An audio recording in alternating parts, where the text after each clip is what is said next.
നീ ഇപ്പോൾ അഹങ്കരിക്കുന്നുണ്ടാവും നീലകണ്ഠനെ വീഴ്ത്തിയെന്ന്. 10 ആളിന്റെ ബലവും ഇരുട്ടിന്റെ മറവും ഇല്ലാതെ നേർക്ക് നേരെ നിനക്കൊരു ചുക്കം ചെയ്യാൻ കഴിയില്ല. ഇപ്പോഴും ഈ നിലയിൽ 2 കാലി നിവർന്നു നിൽക്കാൻ കഴിയാത്തവന്റെ വീരം പറയുന്നു. ചത്താലും തീരില്ല അവന്റെ മഹത്വം. നിന്നെ ഞാൻ ഇറക്കും. മുണ്ടക്കൽ ഉത്സവത്തിന് ഇനി അധികം നാളില്ല.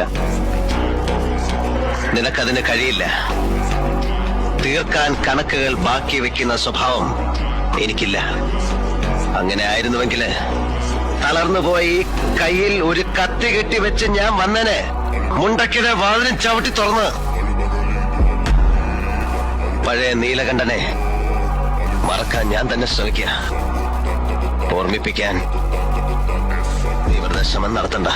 ശേഖര, നീ പോ.